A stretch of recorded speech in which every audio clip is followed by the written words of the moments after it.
I had inched past not one, but 2 rounds now in a competition meant for serial killers. Now there was blood on my hands though. I had played right into the hands of the people who had kidnapped my parents, but did I have any other choice? These people seemed to be watching my every move. Will the police even be any use? Speaking of police, they had contacted me shortly after my return from round 2. They had planned on charging my attacker with attempted murder. That was until they found him dead in his cell. He had used his bedsheets to hang himself. When the guards found him, he was already long gone. I was somewhat relieved from this news, but it also frightened me in another way. Had he really hung himself of his own accord? Or was this some sort of punishment? I doubt I'll ever know, but I can have my suspicions. Almost a month went by and there had been no third envelope.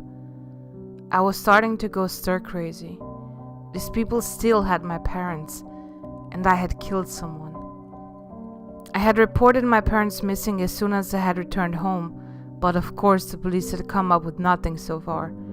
I also doubted the fire covered up all the evidence I may have left behind. My anxiety had reached its peak. I was taking over-the-counter sleeping pills to try and force myself to sleep, but even those weren't working anymore. After what seemed like an eternity, it finally arrived, the third envelope. I tore it open the instant it was in my hand. There was no photo inside this time, just a USB like the first time.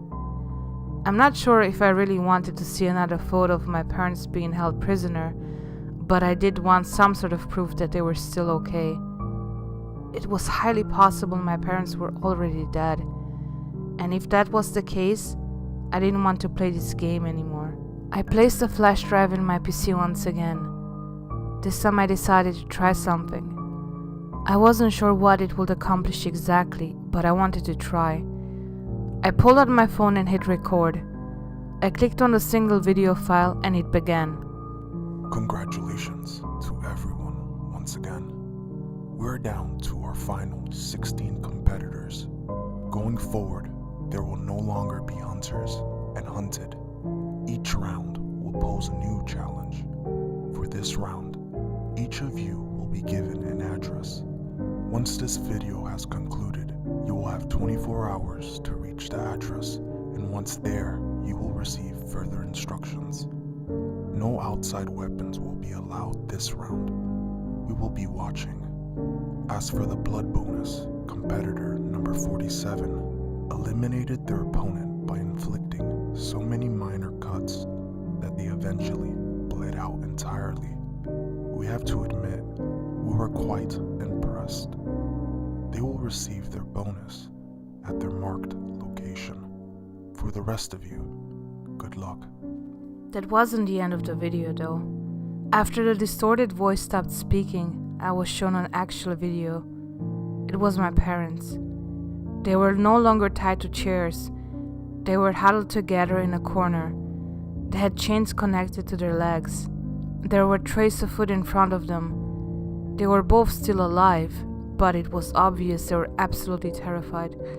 And who could blame them? After a few moments of focusing on them, the camera was moved downward and began to focus on a piece of paper. It was a newspaper from 2 days prior. This gave me some hope, and perhaps that's exactly why they showed it to me. The video then abruptly ended, and once again, the file deleted itself. I stopped the recording on my phone. I went to replay the video from my phone, but as I hit play, the startup logo from my phone overtook the screen. My phone proceeded to restart itself. Once I regained control of it, everything was gone. Not just the video, but every other piece of media or contact information I had had in the phone. It had been completely reset. I was able to restore almost everything from a backup save I had on my PC, but of course the new video was long gone.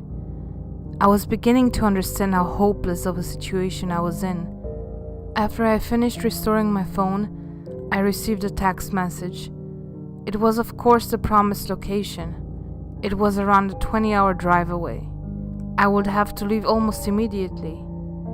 They had given me just enough time to reach the destination by car. It was fine though. I wasn't going to be getting any rest anyway.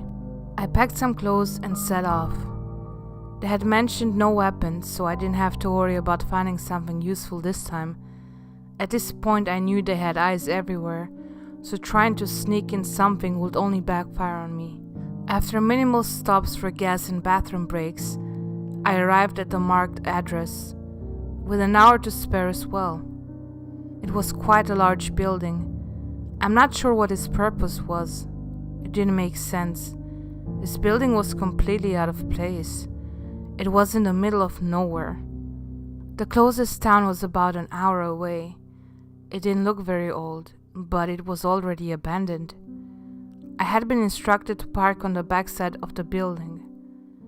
Once there, I noticed that there was a reserved parking space.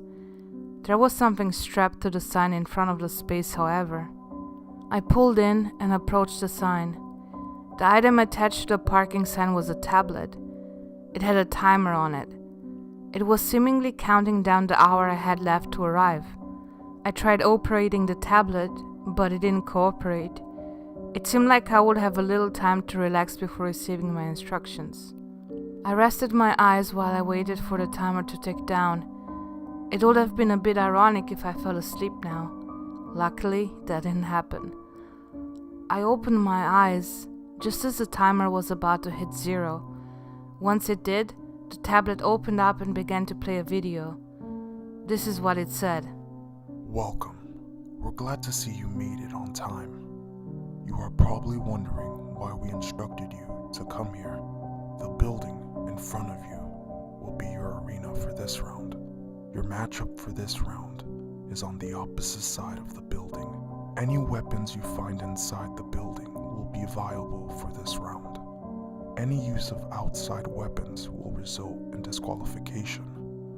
Only one can remain. Good luck. On that note, the video ended. I'm not sure if it was sleep deprivation, but I was a bit confused at first. My senses came to me quick though, and I sprinted off towards the building.